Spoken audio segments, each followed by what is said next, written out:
Vamos a entrar en nuestro estudio continuando esta noche en el capítulo 11, versículos 19 al versículo 30. Estamos mirando en esta noche la iglesia en Antioquía. Y cómo es que pues la iglesia fue fundamentada, fue cimentada, fue establecida por muchos dirán Pablo, pero en esta noche nos vamos a dar cuenta que no fue así. La iglesia estaba muy viva y había muchos embajadores por Jesucristo y antes de él. Y entonces vamos a mirar eso, ¿no? Y cómo la iglesia de Jesucristo desde su inicio ha sido mediante personas que han tomado el discipulado en serio y la gran comisión, ¿no? De ir yendo, haciendo discípulos, ¿no? Bien, entonces vamos a dar lectura en esta noche de los versículos 19 a 30 y luego entramos en mirarlo versículo a versículo. Estoy leyendo de la Reina Valera primero.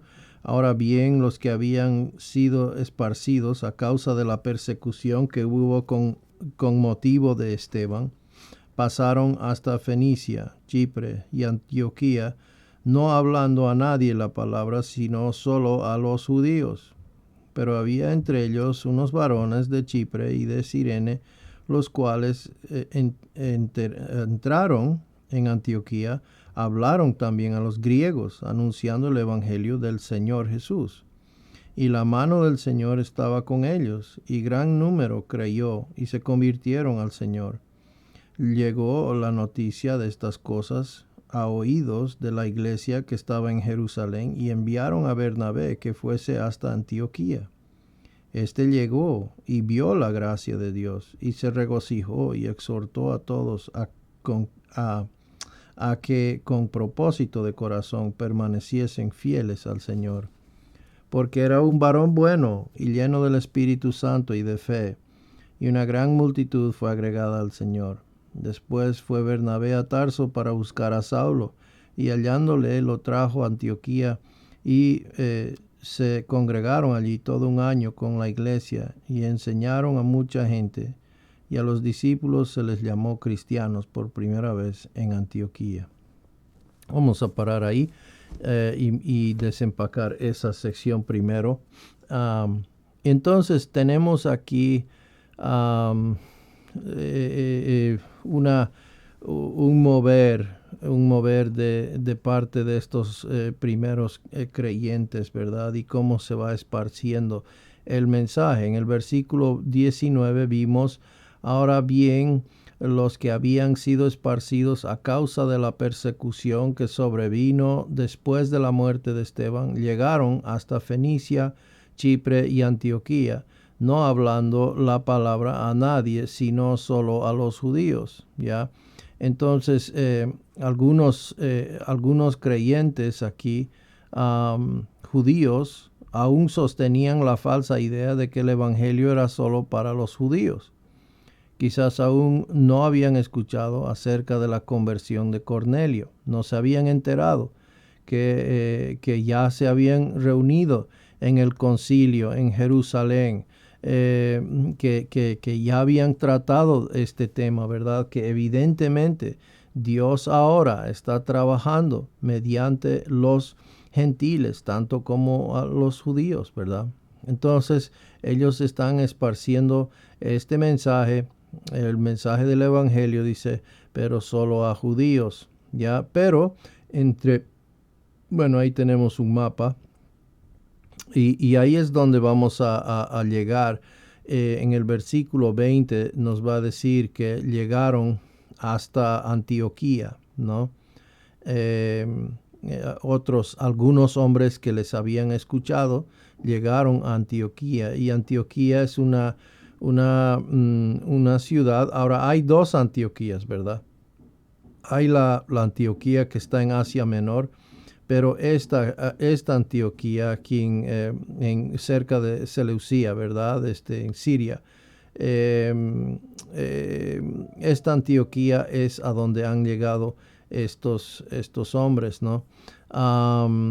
Entonces, muy, muy importante, dice, habían sido esparcidos, ¿verdad? A causa de la persecución que sobrevino desde la muerte de Esteban, ¿no es cierto?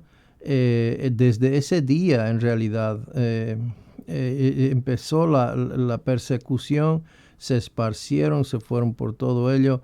Habla de Fenicia, Chipre y Antioquía, no hablando la palabra a nadie, sino solo a los judíos, ¿no?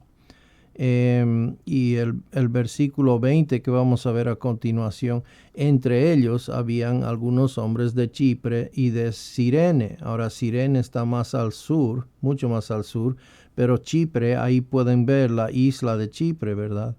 Entonces, los cuales al llegar a Antioquía hablaban también ahora a los griegos, ¿no? Más específicamente, ellos estaban hablando a los griegos. Y nótese que no estaban predicando sobre el Mesías en sí, no es que estaban en contra, pero no era relativo el Mesías con lo que es los griegos, ¿verdad? El Cristo, no están mencionando Cristo Jesús, es el Señor Jesús. Y eso también hay que apreciar, pues el mensaje se está dando a los griegos. Interesante este tema de Cirene. ¿Cuándo hemos escuchado este nombre de Cirene? ¿Se acuerdan? En el Evangelio pues menciona en todos los Evangelios, pero que era un hombre, Simón de Cirene. Simón de Cirene es el padre de Alejandro y Rufo, ¿verdad? Que le hicieron cargar la cruz de Jesús, ¿no? Él era de Cirene, ¿no? También vemos que en Hechos 2, en el día de Pentecostés, habían personas judías de Frigia, de Panfilia, de Egipto, de las regiones de Libia alrededor de Cirene, ¿no? Entonces estaban también ahí en aquel entonces. Interesante ver todo esto, ¿verdad? Que todo y cómo el mensaje se va esparciendo mediante personas anónimas. No les mencionan por nombre, ¿no? Eran de este lugar, de ese lugar, y fueron predicando al principio solamente a judíos, luego un poco a los griegos, ¿no? Pero no sabemos en realidad quiénes eran. Pablo no estableció estos lugares, ¿no? Pablo no estaba todavía activo. Él está en Tarso. Él se había corrido por su vida y Bernabé es que le va a ir a recoger allá, ¿no? Entonces, también tenemos en la iglesia de Antioquía había Lucio de Cirene, ¿verdad? Lucio de Cirene estaba ahí. Y bueno, me parece algo de interés en lo que estamos mirando pues esta noche. Ahora versículo 20 dice, pero había algunos de ellos, hombres de Chipre y de Cirene, los cuales al llegar a Antioquía hablaban también a los griegos, predicando el evangelio del Señor Jesús. No se privaron para los judíos meramente. Este mensaje ellos entendieron era para todos, ¿no? Y entonces ciertos creyentes judíos llegaron a Antioquía, predicaron del Señor Jesús al mundo gentil. Nótese que ellos no usaron el término judío mesiánico Cristo, pues no tiene en sí conexión al gentil, ¿no es cierto? Nosotros usamos Cristo como si fuese su apellido, ¿no? Jesucristo, ¿no? O Jesús, Cristo. No es, pues, y es algo que aceptamos automáticamente. Pero Cristo en realidad es la traducción griega del hebreo Mesías, ¿no? Que el Mesías El Mesías es alguien muy específico para el judío, es su liberador, es una vara que Dios iba a levantar, ¿verdad? Y el dominio, el imperio, el poder, el gobierno estaría sobre sus hombros, ¿no? Y entonces, pero para el gentil, bueno, es el Señor Jesús, ¿verdad? Más apropiado. Entonces, ciertos creyentes, bueno, ya vimos eso. Versículo 21 a 22 dice así: la mano del Señor estaba con ellos, con estos hombres predicando a los gentiles, y gran número que creyó se convirtió al Señor. La noticia de esto llegó a oídos de la iglesia de Jerusalén y enviaron a Bernabé a Antioquía. O sea que la noticia llegó hasta Jerusalén. Mira que la gente, judíos como gentiles, se están convirtiendo, están creyendo en el Señor Jesucristo, en otras palabras. Y pues hay un gran mover, un gran despertar centralizado en este lugar llamado Antioquía de Pisidia. Y entonces están pues contentos, pero quieren averiguar. Entonces envían pues a Bernabé como su misionero de la iglesia de Jerusalén, ¿verdad?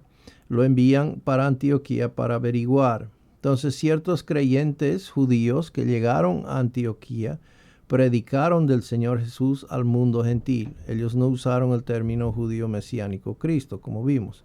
Debido a que muchos gentiles creyeron y se convirtieron al Señor, la iglesia en Jerusalén envió a Bernabé a Antioquía para examinar la gracia de Dios. ¿Será que Dios está obrando en medio de ellos? Anda y averigua, ¿no? Entonces, ¿se acuerdan? Bernabé conocimos temprano, ¿verdad? A Bernabé lo conocimos allá por Hechos, capítulo 4. Conocimos acerca de Bernabé y dijo algo muy lindo de él. Se llamaba Bernabé, que traducido significa hijo de consolación, hijo de consolación. Y entonces han enviado a este hombre a este lugar, ¿verdad? Un hombre lleno del Espíritu Santo, un siervo del Señor, un animador a los hermanos, etcétera, ¿no?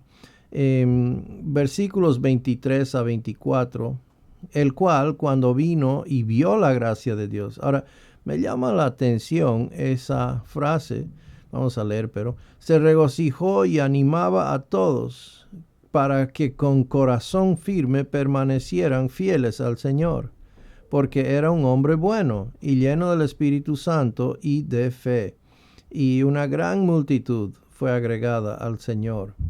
Entonces, esa frase, ¿cómo será? ¿Cómo se nos imagina?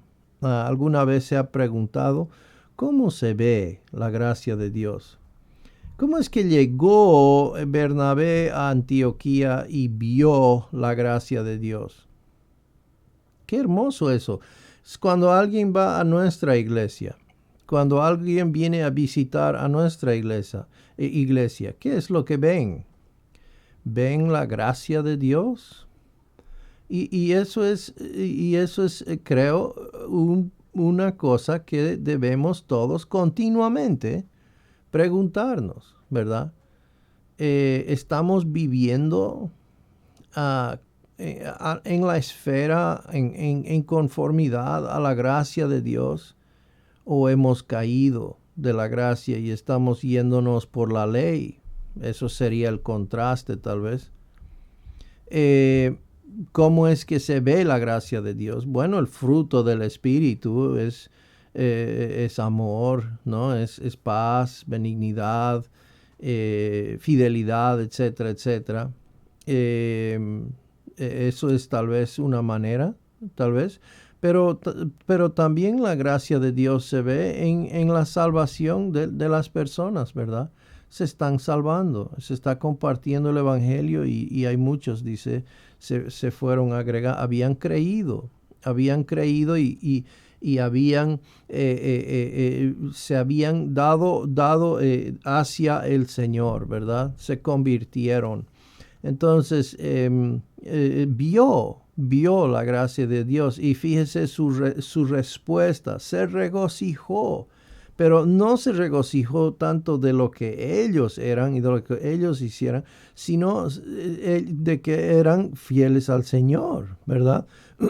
y entonces su regocijo era pues lo que el Señor estaba haciendo. Una gran multitud fue agregada al Señor. Entonces estos hermanos están siendo fieles al Señor. Se está agregando un número más grande al Señor, ¿verdad? Entonces cuando Bernabé vio la gracia de Dios, fue motivado e inmediatamente comenzó un ministerio de enseñanza y entrenamiento, un discipulado. Él dio a estos nuevos creyentes la valentía para estar firmes en la verdad. Muchos otros creyeron, perdón. Entonces, de alguna manera, Bernabé pues vio la puerta abierta. Dios está operando de una manera muy, muy hermosa. Los hermanos lo están recibiendo, los incrédulos están siendo salvos, y él se ve pues con esta tarea, una tarea tan grande, ¿no? Vamos a decir así, tan grande que él decide pues ir pues a buscar al apóstol de los gentiles, al apóstol mismo, a Pablo, que por más o menos 11 años ha estado viviendo allá en Tarso, parece, escondido, ¿no? Bernabé, dice 25 a 26, Bernabé salió rumbo a Tarso para buscar a Saulo. Y cuando lo encontró, lo trajo a Antioquía. Ahora, esto es un dato que pues no lo hablamos mucho, ¿verdad? Y no hablamos de Bernabé, de la importancia de los Bernabés en la iglesia. Hablamos de los Pablos, hablamos de los Timoteos, de los Titos, de los Pedros, etcétera, ¿no? Pero ¿qué de los que no tienen nombre, que los que eran de tal lugar nada más? ¿Qué de los Bernabés, que tal vez no son grandes oradores, no son tal vez muy elocuentes o qué sé yo, pero siervos igualmente, empoderados en la gracia de Dios para la obra del ministerio? Y tan importante, este hombre en esta ocasión le va prácticamente y le rescata a Pablo de esta situación. ¿Qué estaría haciendo Pablo allá? Pero Bernabé va y le busca a Saulo, y entonces le agarra a Saulo del cuello, vamos a decir, y se lo lleva a Antioquía. Vamos a trabajar, hombre. Tenemos mucho que hacer. La gracia de Dios se está viendo en Antioquía. Pues vamos. Y hay un montón de gentiles que se están salvando y se reunieron con la iglesia por todo un año. Entonces se congregaron allí, y estuvieron allá por un año y enseñaban a las multitudes, y a los discípulos se les llamó cristianos por primera vez en Antioquía. Esa palabra cristiano es una traducción de la palabra latina, ¿ya? Para Cristo, no viene del griego. Entonces nos llega, por implicación, nos hace entender que esto es un término que se le dio a este grupo de personas, ¿no? De parte de los romanos. Primera Pedro 4:16 dice: pero si alguien sufre como cristiano, o sea, lleva la connotación que cristiano venía con cierta burla, cristiano venía con cierta, con cierto condescendiente, seguramente, como digo, los romanos en latín, ¿verdad? Los llamaron estos estos de Cristo, ¿no? Y era en forma prácticamente de burla. Dice, si alguien sufre como cristiano, que no se avergüence, sino como tal glorifique a Dios, ¿no? Y pues eso, obviamente nosotros no sufrimos tal vez de esa manera, tal vez se hagan la burla, tal vez pues sufrimos cosas así, pero no estamos como en ciertos lugares. El llamarse cristiano significa perder la cabeza, ¿no? En esos tiempos significaba cosas como perder toda aceptación ante la sociedad, perder toda conexión con tu familia, etcétera, ¿no? Hechos 26, 28 también habla de Agripa, cuando le dice a Pablo, ¿verdad? En poco tiempo me persuadirás a que me haga cristiano. Entonces su término ahí, entendiendo el uso de cristiano, tal vez no es que él está necesariamente pensando en serio, tal vez está más en forma de me estás uno de los locos, por decir, ¿no? Uno de ustedes locos, ¿no? Es la terminología que se usaba para los creyentes, ¿no? Al principio, y se pegó y aquí estamos 2000 años después, llamándonos cristianos, pero así empezó. Entonces sacó, ¿verdad?, a Pablo fuera del anonimato después de un tiempo prolongado en Tarso, aproximadamente 11 años. ¿Qué hacía Pablo en Tarso? ¿Ya? Y obviamente el Señor le está usando a este Bernabé de traerle pues a Saulo y a ponerle en ejercer su apostolado, ¿verdad? Hechos 4:36 habla pues, ¿no?, de Bernabé, cómo es el hijo de consolación. Hijo de consolación. Tal vez Pablo necesitaba a alguien que le consuele, un hermano que venga y le dé un abrazo y le diga, hombre, ¿qué está pasando con tu vida? Sabemos los dos que has sido llamado por el Señor. Pues tiempo de que vayamos a trabajar, hermano. Necesito tu ayuda aquí en Antioquía, ¿no? Y entonces Pablo se levanta y va pues con él, ¿no? Y van los dos y están allá un año, dice. Pablo voluntariamente enseñaba a diario por largas horas, ¿no? Eso lo vemos ante los bereanos en Hechos 17, también vemos en Hechos 19, más adelante, tenía la escuela de Tirano, ¿verdad?, donde se reunían los discípulos por 3 años y tanto, ¿no? Y entonces a esto se dedicaban, a enseñar a diario, ¿no? A enseñar a diario. ¿Por qué enseñar? Algunos se hacen y dicen, oh, qué falta de práctico, ¿no? Eso hace falta que los hermanos salgan y hagan y trabajen y dejen de enseñar. Por ejemplo, ¿no? Hay críticas de eso, especialmente aquí donde en Canadá, en el norte, ¿no? Que mucha teoría y poca práctica, ¿no? Pero saben, hermanos, esta palabra, en realidad no estamos adorando o no estamos de una manera engrosándonos por memorizar un libro o hacernos a los sabiondos de un libro. En realidad este libro se nos ha sido entregado por el Dios creador mismo. Son sus palabras para nosotros, para que nosotros no tengamos que imaginarnos cómo es Él, sino para que nosotros podamos saber realmente cómo es Él. En todas las palabras que Él nos ha dado, podemos conocerlo. Y esta palabra no es letra muerta, sino es viva y es eficaz, ¿no? Pues Dios no cambia nunca, y la situación, la crisis del hombre tampoco cambia. La solución de Dios en Jesucristo no cambia, ¿verdad? y Él es la palabra. Entonces toda la palabra está llevándonos a conocer a Cristo, nuestro Redentor, el Señor Jesús, como fue proclamado aquí en Antioquía entre los gentiles.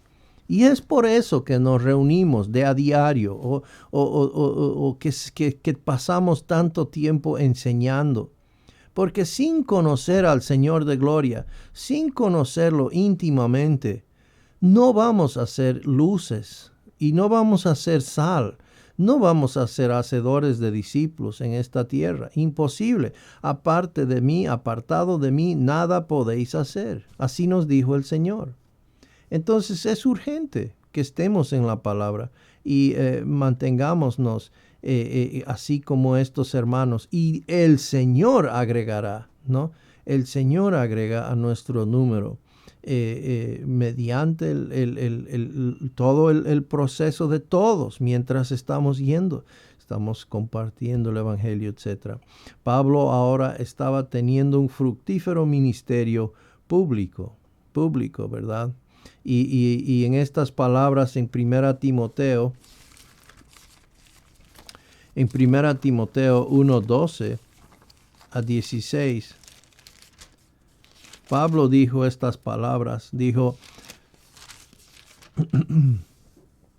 dice, doy gracias al que me fortaleció, a Cristo Jesús, nuestro Señor, porque me tuvo por fiel. Dice, poniéndome en el ministerio, habiendo yo sido antes blasfemo, perseguidor e injuriador, mas fui recibido a misericordia porque lo hice por ignorancia en incredulidad. Pero la gracia de nuestro Señor fue más abundante con la fe y el amor que es en Cristo Jesús. Palabra fiel y digna de ser recibida por todos, que Cristo Jesús vino al mundo para salvar a los pecadores, de los cuales yo soy el primero. Pero por esto fui recibido a misericordia para que Jesucristo mostrase en mí el primero toda su clemencia, para ejemplo de los que habrían de creer en él para vida eterna. Qué testimonio más hermoso, y el poder de Dios, la gracia de Dios visualizada en la vida de nuestro apóstol Pablo, ¿verdad? Ahora está gracias al trabajo de Bernabé, de ir y sacarlo de este momento, ¿verdad? Tal vez así como Pedro, un poco desanimado, volviéndose a pescar. No sabemos, tal vez Pablo estaba creciendo en la fe, etcétera, durante este tiempo. Pero sin embargo, fue gracias a Bernabé de ir a recogerle y a colocarle en la obra del ministerio. Entonces todos, hermanos, todos en la iglesia, todo hermano que está dependiendo del Señor, todo hermano son igualmente necesarios y útiles en la viña del Señor.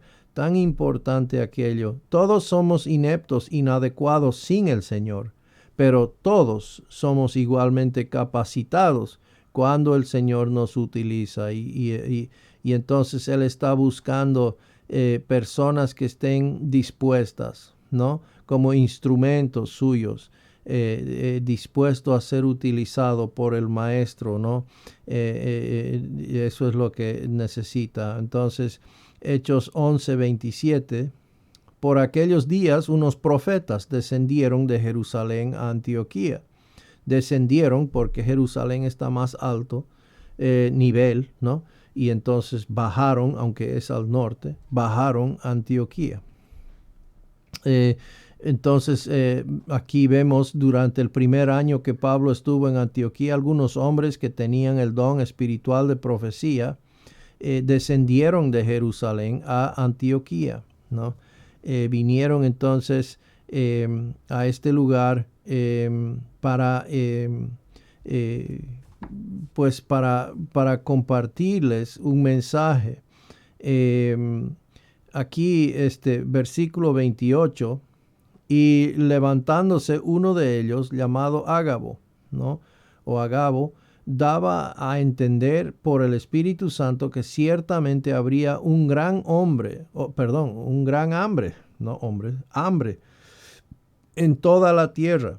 Y esto ocurrió durante el reinado del emperador Claudio. Ahora, en realidad hay 3 hambrunas que sucedieron durante el reinado de Claudio. Uno era durante, si no me equivoco, su segundo año. El otro era el 4.º año y el otro era más adelante. Y creo que el que se está refiriendo a Agabo aquí es o Ágabo es el que era el segundo, ¿no? Que era todo el mundo, era uno en particular. Entonces miremos aquí, durante el primer año, el profeta de Dios, Ágabo, profetizó una hambruna extendida. Los historiadores Josefo y Tácito verificaron que esta hambruna ocurrió en los años 46 a 47 después de Cristo, tal como fue profetizado. Entonces, esto nos da una fecha cuando todo esto está sucediendo, ¿ya? Esto era obviamente antes de esa fecha, 46 a 47. Un historiador, James Ursher, dice que puede ser, probablemente era por el año 43 a 44 lo que todo esto está sucediendo en este momento. ¿Ya? Bueno, de todas maneras, toda fecha que miramos tiene que ser más o menos 4 años por los errores en los que han grabado los calendarios, ¿no? No por error de la Biblia. Entonces, versículos 21 a 22, la mano del Señor estaba con ellos, y gran número que creyó y se convirtió al Señor. La noticia de esto llegó a oídos de la iglesia de Jerusalén y enviaron a Bernabé a Antioquía. Eso ya leímos, ¿no? Perdón, ese versículo está equivocado, hermanos, perdón. Vamos a leer Hechos 11:29. Entonces los discípulos, cada uno conforme a lo que tenía, determinaron enviar socorro a los hermanos que habitaban en Judea. Entonces, escuchando sobre sobre lo que iba a acontecer de la hambruna de parte de este profeta, entonces de este hermano Ágabo, ¿verdad? Que vino, ¿verdad? Y está profetizando acerca de esto. Entonces, pues, ellos por la fe empiezan a recaudar fondos para enviar, ¿no?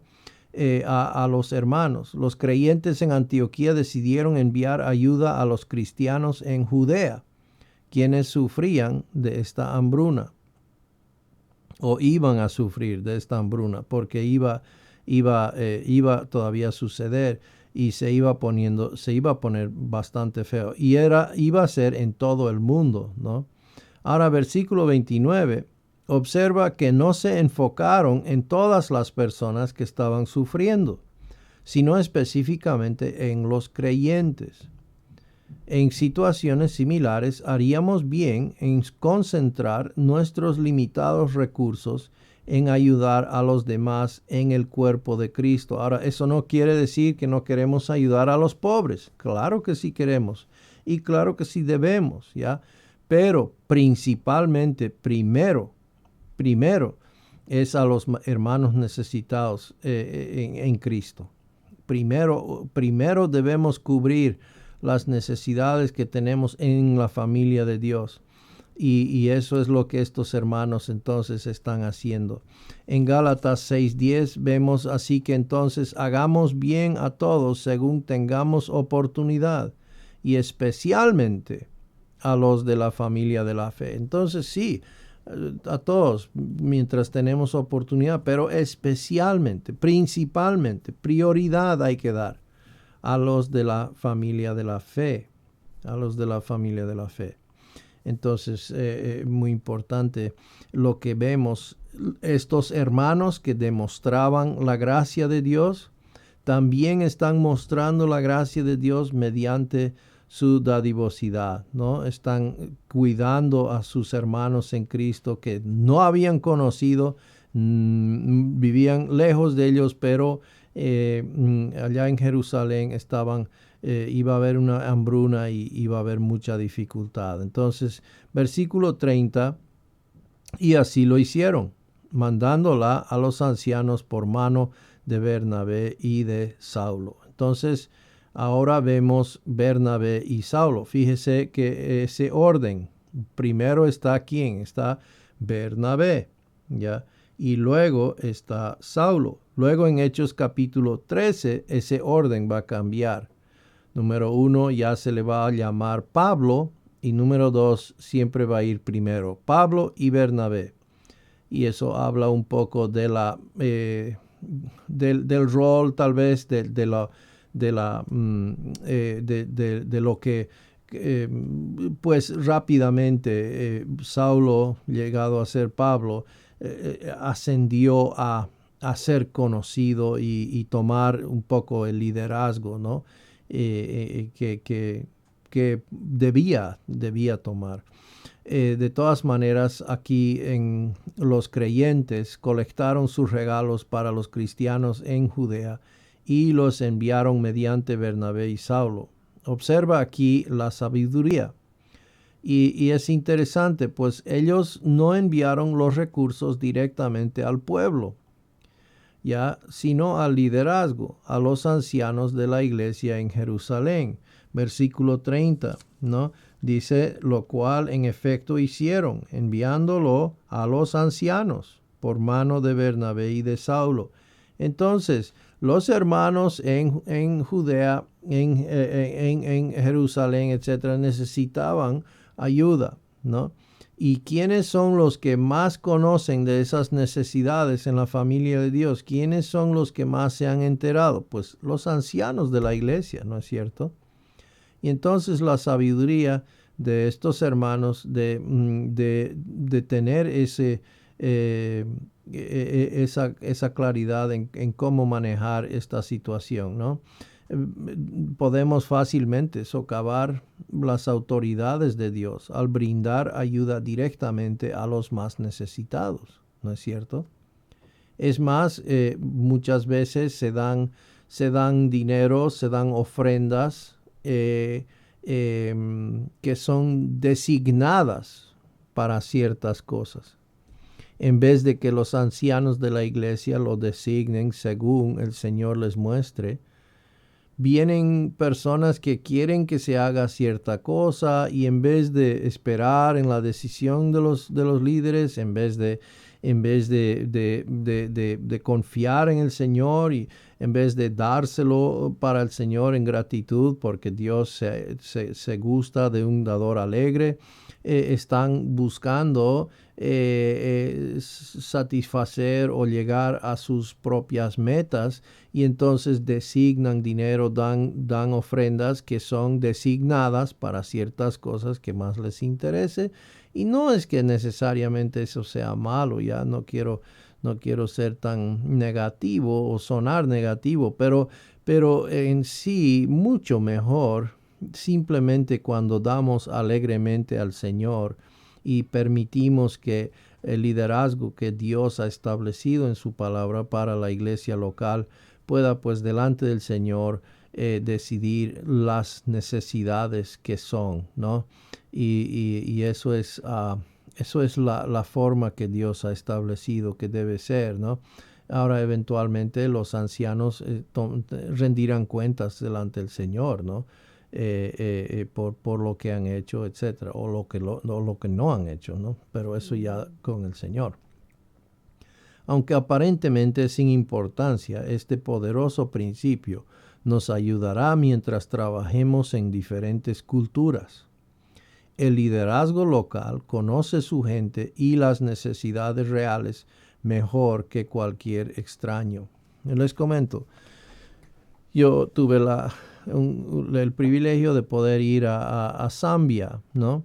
Como uno de los que siempre va, no pudo ir, quedó enfermo, entonces pagaron mi viaje para que yo llegue a suplir su ausencia, ¿no? Y entonces, estando allá, un hermano de allá, etcétera, agarró y dijo, pues, hermano, regálame tu Biblia, porque yo no tengo una Biblia, ya.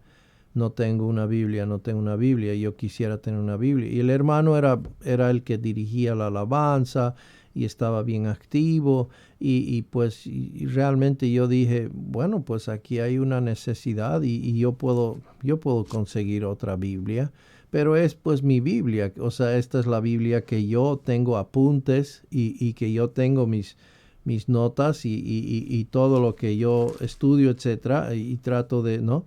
Estoy familiarizado con mi Biblia, ¿no? Es algo, pues, que, ¿no? Todos ustedes saben, entienden lo que digo, ¿no?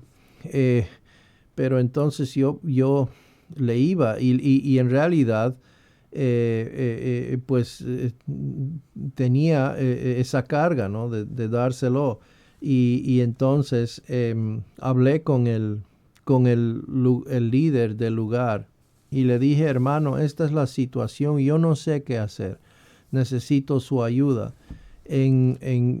Yo quiero ayudar a este hermano, yo quiero facilitarle, pero ayúdeme, hermano, cómo puedo hacerlo mejor. Tal vez puedo enviar una Biblia después que pues no, es porque esta es mi Biblia. Entonces me dice el hermano, no, si este hermano siempre busca que le regalen una Biblia para que él pueda ir a vender a otros lugares, porque en otros lugares no hay Biblias. Bueno, él era eh, muy desprendido de su parte el querer compartir la Biblia y llevarlo a otro lugar y todo eso, pero esto no era la situación, no era algo que yo había comprendido. Y el líder, el hermano anciano del lugar, entendía la situación.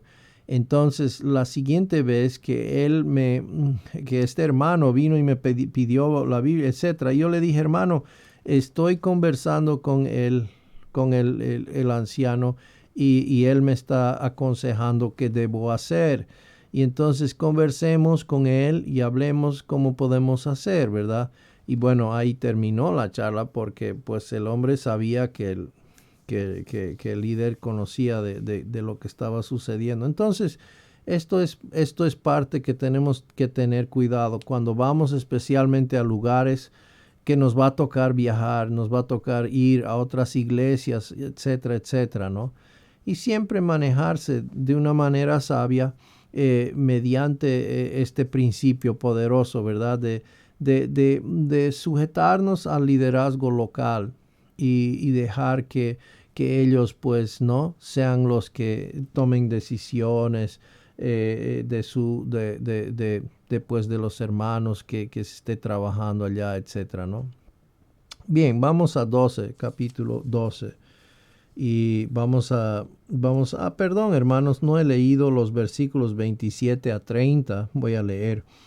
En aquellos días unos profetas descendieron de Jerusalén a Antioquía y llevándose uno de ellos, llamado Ágabo, daba a entender por el Espíritu que vendría una gran hambre en toda la tierra habitada, la cual sucedió en tiempo de Claudio. Entonces los discípulos, cada uno conforme a lo que tenía, determinaron enviar socorro a los hermanos que habitaban en Judea, lo cual en efecto hicieron, enviándolo a los ancianos por mano de Bernabé y de Saulo, preparándose, ¿verdad?, para lo que viene. Ahora, los hermanos de Judea, ¿por qué los hermanos de Judea? Hay mucha pobreza en otros lados también.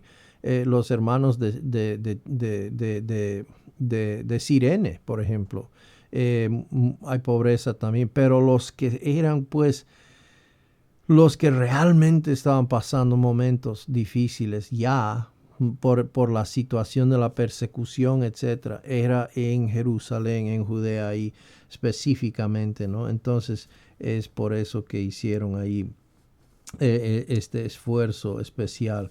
Ahora capítulo 12, vamos a leer versículos 1 al versículo, vamos a ir hasta el versículo 19. Dice así: en aquel mismo tiempo el rey Herodes echó mano a algunos de la iglesia para maltratarles y mató a espada a Jacobo, hermano de Juan, Y viendo que esto había agradado a los judíos, procedió a prender también a Pedro. Eran entonces los días de los panes sin levadura.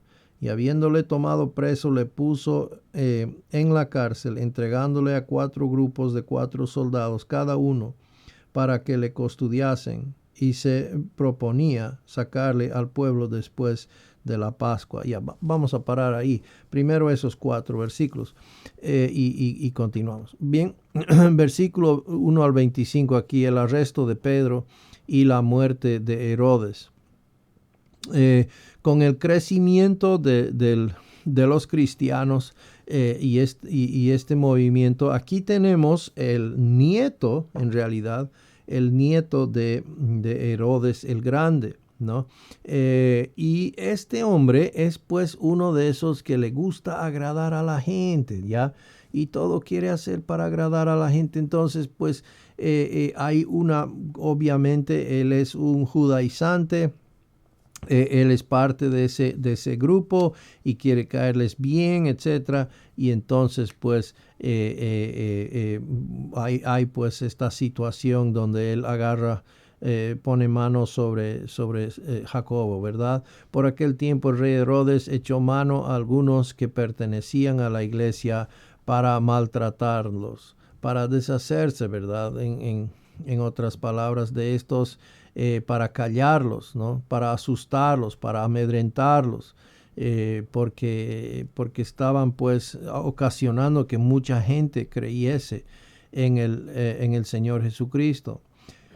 Y entonces, como suele suceder, las cosas se volvieron de mal en peor. No solo los cristianos se enfrentaban a hambruna, sino que también estaban siendo perseguidos. Romanos 8:35 a 37, sin embargo, nos hace recuerdo, ¿verdad?, que nada puede separarnos. Tribulación, angustia, persecución, o hambre, o desnudez, o peligro, o espada. Ninguna de estas cosas puede separarnos del amor que es en Cristo Jesús, ¿verdad? Así como Isaías profetizó o habló en aquel tiempo, ¿verdad? Por causa tuya somos puestos a muerte todo el día. Somos considerados como ovejas para el matadero. Y entonces, pero en todas estas cosas somos más que vencedores por medio de aquel que nos amó, ¿no es cierto? Y entonces esto era algo que pues estaba sucediendo en aquel entonces. ¿Por qué? Por predicar a Cristo, ¿verdad? El rey Herodes mencionado aquí era el Herodes Agripa, ¿ya? Y nuevamente, como digo, es el nieto, ¿no?, de Herodes el Grande, que fue, bueno, pues él fue vasallo, ¿verdad? Rey vasallo de Roma, ¿no? Y es su abuelo es el que construyó o reedificó el templo, ¿verdad? Que hizo Zorobabel, que construyó Zorobabel. Y bueno, construyó varias cosas, hablando de su abuelo, ¿no? Ahora, pues, este Herodes llega a ser, pues, el último en sí, que lleva el título Rey de Judea. Rey de Judea, y como digo, es rey vasallo de Roma, ¿no? Roma él está bajo de Claudio, ¿no? Claudio, incidentemente, Claudio y Herodes eran, si no me equivoco, eran contemporáneos y o sea, eran amigos. Es más, bueno, podemos entrar en historia, pero Herodes era nieto de Herodes el Grande e hijo de Aristóbulo el cuarto y Berenice. Eso para ayudarles, creo que hay un error en las notas, es Aristóbulo el cuarto y Berenice. Bien. Entonces dice en el versículo 2, hizo matar a espada a Jacobo, el hermano de Juan, ¿ya? El hermano, el hermano de los dos, ¿verdad? Los hijos los hijos de trono, ¿no? Hijos de Zebedeo. Fue el primer apóstol en ser martirizado, cumpliendo la profecía a su madre en Mateo 20 a 23. ¿Se acuerdan? Cuando la madre se acerca a Jesús, ¿verdad? Él está hablando acerca del reino, etcétera, y de lo que significa servir para entrar al reino, etcétera. Y entonces ella viene y le dice, ordena pues que en tu reino estos dos hijos míos se sienten uno a tu derecha y la otra izquierda, ¿verdad?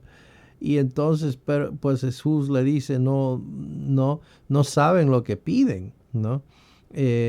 ¿Pueden beber la copa que yo voy a beber? Les pregunta. Y ellos respondieron esa vez, ¿verdad? Sí, dice, podemos, ¿no? Y bueno, pues él les dice, entonces, profetiza el Señor, dice, mi copa ciertamente beberán, pero el sentarse a mi derecha y a mi izquierda no es mío el concederlo, sino que es para quienes ha sido preparado por mi Padre, ¿no? Entonces, increíble, ¿verdad? Eh, Aquí se está cumpliendo su deseo de beber su copa, ¿no? De Jacobo. Ahora, interesantemente, Clemente de Alejandría, que pues es uno de los que han escrito parte de la historia, ¿verdad? Del primer siglo y todo eso, uno de esos dentro de la iglesia. Y Clemente escribió este acontecimiento, dice, de Jacobo, de que cuando el soldado que estaba a cargo de Jacobo le llevó, ¿verdad? Y le trajo en ese pasar de lo que él fue encadenado con Jacobo y lo que le tocó llevarlo. Dice que este hombre fue conmovido por el testimonio de Jacobo y su libertad, su liberalidad de compartir sobre Jesús, ¿no? A tal punto que antes de entregarlo ante las autoridades, el soldado le pidió perdón a Jacobo, ¿no? Se cuenta pues que entonces ahí Jacobo le responde, la paz esté contigo. Y entonces Jacobo agarra y le besa al soldado. ¿Y sabe qué? Ambos fueron ejecutados juntos aquel día por su fe, ¿verdad? Y qué lindo ese testimonio de Jacobo, ¿verdad? En estos momentos de pues sus últimas horas, ¿no? Con liberalidad, hablando de Jesús, así como es, la realidad nomás, ¿no? Siendo testigo, dispuesto a beber esa copa, contento prácticamente de hacerlo. Y el mismo soldado que le lleva, ¿no? Llega a entender a través de él el hermoso mensaje y pues él también fue lastimosamente, pero fue ejecutado ese día por asociarse con Jacobo, ¿no? Bueno, así cuenta la historia, es extra bíblico, así que lo tomamos como algo secundario, pero interesante, sin embargo. Versículo 3 del 12 dice, y viendo que esto agravaba a los judíos, hizo arrestar también a Pedrucha. Se gustó pues la gente feliz. Entonces pues si les ha gustado Santiago, me voy a agarrar a Pedro, dice pues él, ¿no? Y entonces hizo arrestar a Pedro. Esto sucedió durante los días de los panes sin levadura. Ahora son los religiosos los que se alegran de lo que está haciendo ¿no? Herodes aquí, ¿no? Agripa. entonces pues no se puede hacer durante una fiesta religiosa. Va a tener que esperar a que eso pase y luego pues podemos tener la muerte de Pedro. Jacobo, hijo de Zebedeo, bueno, eso ya leímos. Aprovechando la oportunidad, Herodes arrestó a Pedro para complacer a los judíos, quienes estaban felices de que Herodes hubiese asesinado a Jacobo. Bien, el arresto de Pedro fue una movida política para complacer a los muchos judíos, quienes estaban en Jerusalén para la Pascua. No duró muchos años Herodes, pero sin embargo en ese tiempo era conocido por tratar de agradar a la gente, ¿no? Cuando hablamos de la Pascua empieza la noche anterior al 15 de Nisan. Es en la primavera, ¿verdad? En la nochecita, y es volviéndose a Éxodo capítulo 12, ¿verdad? Cuando en Éxodo 1 a 18 Dios les sacó de la esclavitud de Egipto, ¿verdad? Los eventos de la Pascua proveen una imagen de la redención mediante la muerte de un sustituto, satisfaciendo la justicia de Dios. Eso es el verdadero motivo de la Pascua, ¿verdad? El recordar lo que Dios había hecho. Dios proveyó un medio de gracia para poder escapar de su ira. ¿Y qué era? Bueno, pues era el cordero, ¿verdad? Era un cordero para que el primogénito, el hijo primogénito, no tenga que morir.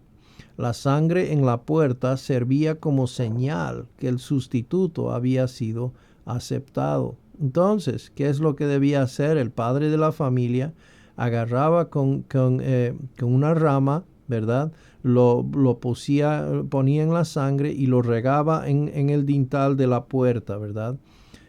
Casi como que haciendo una señal de la cruz, ¿no? En representación, en simbolismo de lo que Cristo un día vendría a hacer como el Cordero Pascual, como el Cordero de Dios que vino a quitar los pecados del mundo, ¿bien? Entonces, según Éxodo 12, tenían un Cordero, ¿verdad? Y en cada casa, ¿verdad? Se tenía que poner en el dintel la sangre, ¿verdad? Y el que cubría con la sangre del cordero, entonces pues el ángel de la muerte pasaba por encima. Pero si no, entonces el primogénito moría aquella noche. Juan 1:29, Juan el Bautista dijo: he aquí el Cordero de Dios que quita los pecados del mundo, ¿verdad? Hablando del Señor Jesucristo, ¿no? Entonces venía el ángel de la muerte y pasaba por encima si es que estaba, ¿no?, con la sangre, pero si no, entonces había la muerte del primogénito, ¿no es cierto? Y esto, claro, representa la fe de creer en Jesucristo.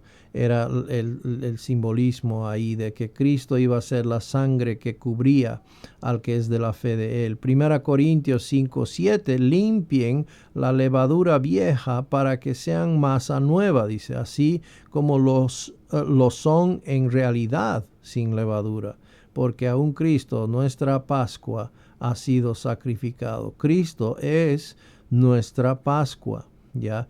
La Pascua celebraba hacia lo que Cristo entonces vendría a completar y a hacer en la cruz, ¿verdad? Y entonces la persona que viene, aún siendo con una justicia negativa, viene al Señor Jesucristo, que tiene una justicia positiva.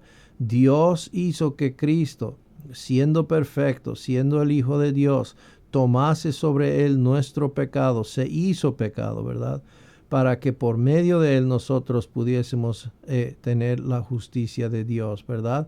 2 Corintios 5:21. Entonces, el que es de la fe en él recibe su justicia, ¿verdad? El que cree en el Señor Jesucristo, Dios le acredita justicia, mientras el que no, pues es condenado ya, ¿no? Justificado, objetos de la bendición de Dios. En cambio, este es condenado, objeto de la ira de Dios, ¿no?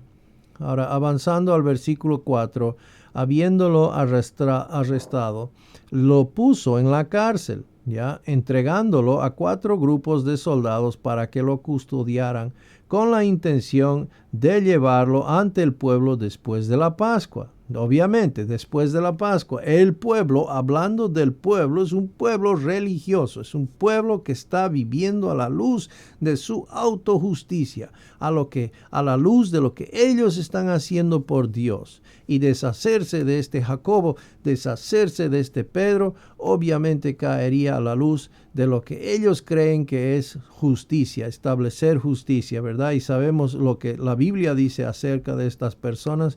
Buscaron establecer la justicia propia y se negaron o no entendieron la justicia de Dios. Rechazaron la justicia de Dios, el medio que Dios otorga la justicia por la gracia y no por las obras de la ley, ¿no es cierto? Entonces aquí en el versículo 4, Pedro fue detenido bajo la más alta seguridad, probablemente 16 soldados, 4 grupos de 4, para tener la certeza de que podía ser ejecutado después de la Pascua, ¿no? Entonces, hablando nuevamente de la Pascua, ¿no? Estamos hablando de 7 días, ¿no? Empezaba el 14 en la noche, pero ellos tenían que ir durante 7 días y era una fiesta que iba, pues, la fiesta de panes, ¿verdad? Sin levadura, es relacionada con la Pascua, ¿no ve? Y eso lo hallamos en Levítico 23, por ahí. Y entonces esto tenían que observar, ¿verdad? Durante todo este tiempo. Entonces Pedro Pedro va a estar detenido ahí hasta que pues termine toda la fiesta, ¿no? Bien, versículo 5, así pues, Pedro era custodiado en la cárcel, pero la iglesia, fíjese, la iglesia hacía oración ferviente a Dios por él. Aquí tenemos entonces el uso de la palabra iglesia, los eclesía, los llamados fuera, ¿verdad? Estaban orando fervientemente a Dios por él. Qué lindo eso, ¿verdad? Cuando la iglesia se pone de rodillas a orar fervientemente por alguna cosa u otra, téngalo por seguro, el Señor va a actuar. Y aquí vamos a ver, pues, en realidad la respuesta del Señor es inmediata, así como lo fue para Daniel. Mientras Daniel oraba allá por Daniel capítulo 9, vino el ángel en respuesta, ¿verdad? Con su respuesta inmediata. Los creyentes estaban orando, o bueno, escucharon su respuesta inmediata, aunque tardó unos días en llegar. Eso fue en el caso de Daniel. Pero aquí vemos la respuesta inmediata. Los creyentes estaban orando por Pedro en la noche antes de su ejecución. Pedro dormía profundamente, disfrutando de la paz que solo Dios puede proporcionar en las calamidades. Ahora, si esto fuese que se llama Pablo y Silas, ellos estarían cantando, ¿verdad? Seguramente, los dos cantando. Pero en este caso Pedro está durmiendo, cosa que ha cambiado, hemos visto un cambio grande en la vida de Pedro. El estar en paz, ¿verdad? Pedro es el hombre ansioso. Pedro está con ansiedad todo el tiempo. Le vemos durante la vida del Señor, mientras él está con el Señor. Siempre el hombre más ansioso en todo, ¿no? El que corta la oreja de aquella persona, el que está saltando del bote sin ayudar a los demás, el que siempre está haciendo cosas sin pensar, ¿no? Apasionado el hombre, ¿no? Pero aquí lo vemos durmiendo, descansando, en paz. ¿Por qué? Bueno, pues porque estaba fortalecido en la gracia de Dios, ¿no es cierto? Entonces esa misma noche, versículo 6, esa misma noche cuando Herodes estaba a punto de venir a buscarlo, Pedro estaba durmiendo entre 2 soldados. sujeto con 2 cadenas, y unos guardias delante de la puerta custodiaban la cárcel. Entonces tenemos pues Pedro entre 2 soldados durmiendo, está encadenado, ¿verdad? Y tiene una puerta, y no solamente eso, sino guardias delante de la puerta, ¿no? En esta cárcel. O sea que estaba bien guardado. Y bueno, pues vamos a ver cómo Dios se ríe de esto, ¿no? El hombre tiene intenciones, ¿no? Pero es Dios quien al final decide las cosas. Herodes había tomado todas las precauciones, incluyendo cadenas, puertas cerradas, soldados, para asegurarse de que Pedro se mantuviese firmemente en custodia. 6, 7 días, lo que sea el tiempo para terminar la fiesta, ¿verdad? Y terminando pues la fiesta, nuevamente podemos volver a colgarle a este hombre. Entonces, versículos 7 a 8. De repente se le apareció un ángel del Señor en respuesta a las oraciones, ¿verdad? Y una luz brilló en la celda. Y el ángel tocó a Pedro en el costado y lo despertó, diciéndole: levántate pronto. Y las cadenas se cayeron de las manos de Pedro. Vístete y ponte las sandalias, le dijo el ángel. Así lo hizo, y el ángel añadió: envuélvete en tu manto y sígueme. Wow. Esto es parte de lo que el Señor le había dicho a Pedro, que en algún momento en el futuro él iba a ser vestido por otro. Esto va en relación. Juan 21, Pedro se está vistiendo cuando ve al Señor Jesús. Y aquí nuevamente le vemos ya vistiéndose de un poco diferente. El ángel le está diciendo, le está mandando a que se vista. Y él obedientemente se viste, ¿verdad? Pero va a haber un momento cuando ya le van a vestir, ya para, pues cuando sea su momento de morir. Y esto lo anunció el Señor, ¿verdad? Esto dijo que esto iba a pasar. Cuando tú eras niño, le dice, tú te vestías y hacías lo que querías, ¿verdad? Pero va a llegar el momento que te van a vestir otros. Pedro, sígueme. Y eso era tan importante para Pedro entender y conocer y crecer en ese entendimiento para ser utilizado por el Señor, ¿no? Y lo mismo va para nosotros. El Señor quiere llevarnos a lugares que no nos podemos imaginar, ser utilizados por el Señor. Y si en algún momento nosotros bien nos vestíamos y hacíamos lo que queríamos, pero Dios quiere que le sigamos a Él. Dios quiere que tengamos la fe puesta en Él. Y seguramente en algún momento pues tendremos situaciones donde seremos vestidos, donde tendremos que ser llevados a lugares donde tal vez naturalmente no queremos ir. Pero si estamos confiados en el Señor, si es el Señor quien nos está llevando, pues alegremente lo vamos a hacer, como lo hizo Jacobo, ¿verdad? Como lo va a hacer Pedro. Bien, entonces versículos 7 a 8. Un ángel despertó a Pedro de un sueño profundo. Al parecer Pedro todavía estaba soñoliento, estaba groggy, ¿no? Y necesitaba ser dicho cada cosa que debía hacer. Curiosamente, el ángel hizo por Pedro solo lo que Pedro no podía hacer por sí mismo. Era remover las cadenas y atravesar la guardia, abrir las puertas, ¿no? Eso lo hizo el ángel por él. Entonces, versículo 9, y vamos a terminar con este versículo.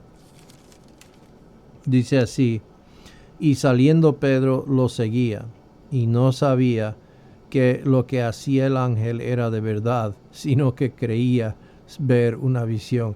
Pedro se cree estar en un sueño, ¿no? En un sueño. A medida que iban avanzando, Pedro, todavía medio dormido, pensaba que veía una visión. Estaba perplejo acerca de lo que estaba pasando,